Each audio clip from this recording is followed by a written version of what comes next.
안녕하십니까.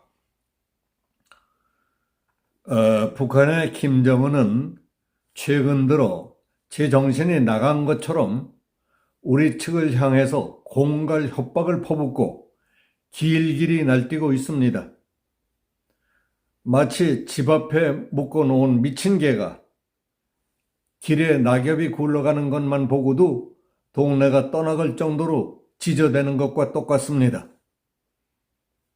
조선중앙통신이 지난 15일 최고인민회의 시정연설에서 김정은이 눈이 시뻘겋게 뒤집혀 미친 듯이 우리 대한민국을 향해 갖은 욕설과 공갈 협박을 했다는 보도부터 살펴보겠습니다.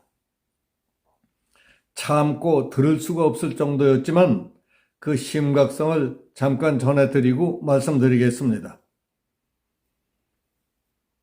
대한민국을 철두철미 제1의 적대국, 불변의 주적으로 확고히 간주하도록 명기하는 것이 옳다. 적들이 전장의 불꽃이라도 튕긴다면 핵무기가 포함되는 모든 군사력을 총동원해 징벌할 것이다. 우리 북한 헌법에 있는 자주 평화통일 민족 대단결이라는 표현들이 이제는 삭제돼야 한다. 전쟁이 일어나는 경우에는 헌법에 대한민국을 완전히 점령, 평정, 수복하고 공화국 영역에 편입시키는 문제를 반영하는 것이 중요하다. 남북회담 등 교류 업무를 담당해온 조국평화통일위원회, 민족경제협력국, 금강산 국제관광국도 폐지한다고 밝혔습니다. 북한 노동신문은 이날 신문 10페이지 가운데 6페이지에 걸쳐 실은 이런 내용들을 상세하게 보도했습니다.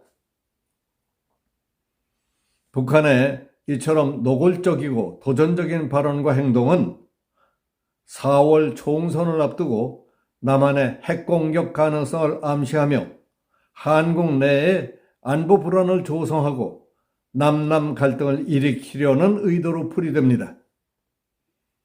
통일부 관계자는 김정은 체제에 대한 불안감과 대남 자신감 결여, 자유민주주의 체제로의 흡수 통일에 대한 두려움이 복합적으로 작용해서 나온 반응으로 해석하는 사람들도 있습니다. 그리고 대남 노선 변경 책임을 우리에게 덮어씌우려는 심리전도 포함되는 것으로 보는 전문가들이 있습니다. 이처럼 최근 북한이 미친 개 날뛰듯이 펄펄 뛰며 대남 공세 수위를 한없이 끌어올리는 것을 보면서도 직접 언급을 하지 않고 있던 윤석열 대통령은 마침내 국무회의를 통해 다음과 같은 요지로 강력하게 말했습니다. 북한 정권의 기만 전술과 선전선동을 물리쳐 나가야 한다. 전쟁이냐 평화냐의 프레임은 더 이상 우리에게 통하지 않는다는 것을 알려줘야 한다 하는 강경 메시지를 공개했습니다. 북측은 오는 4월에 있을 한국 총선과 11월에 있을 미국 대선을 염두에 두고 본격적인 정치 심리전을 벌이며 안보 불안과 내부 균열을 노리는 것을 더 이상 두고 볼 수 없다고 판단했던 겁니다.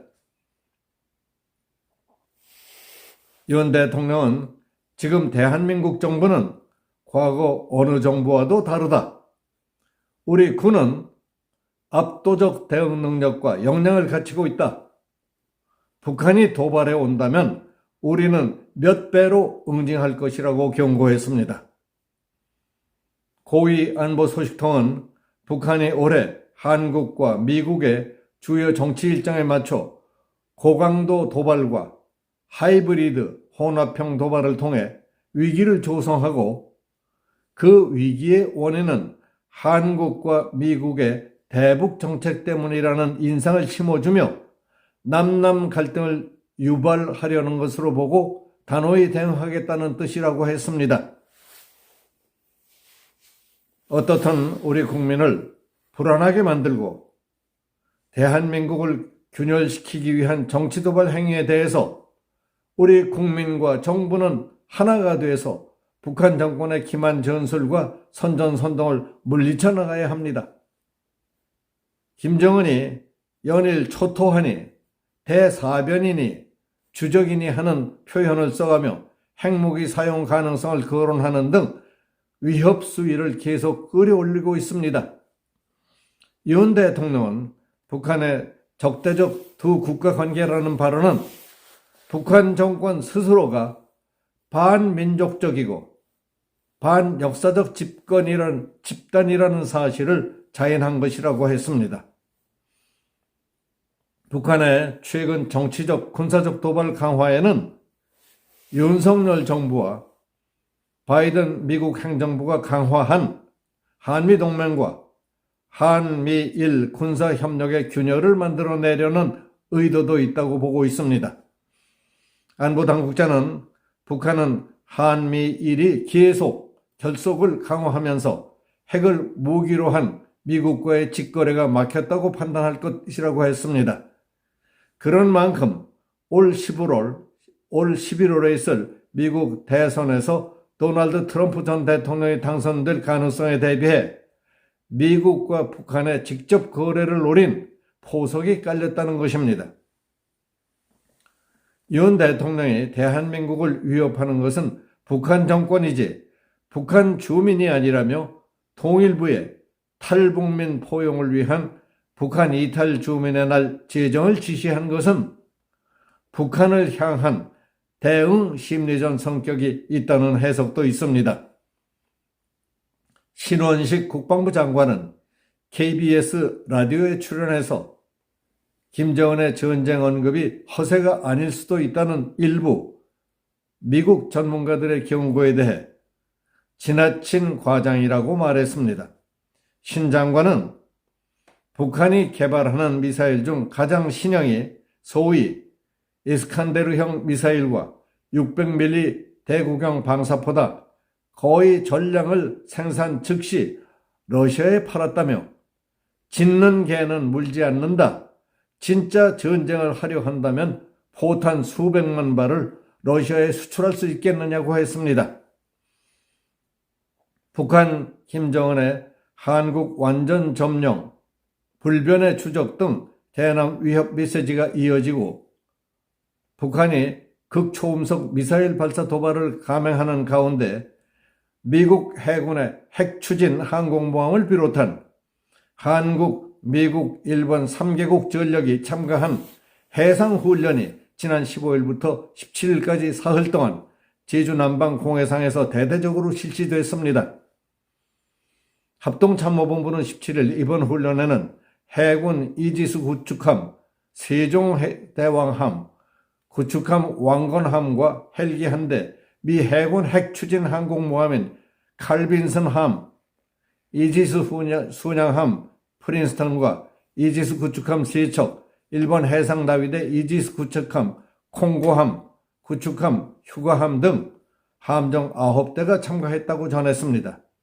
군 관계자는 3개 국가 9개 함정이 참여한 이번 공개훈련은 역대 최대 규모로 알고 있다고 말했습니다. 칼빈슨 함에는 중국이 두려워하는 것으로 알려진 최신 스텔스 전투기 F-35C, 영화 탑건2에서 주역 기체로 나왔던 F-18 슈퍼 호넷 등이 탑재되어 있었습니다.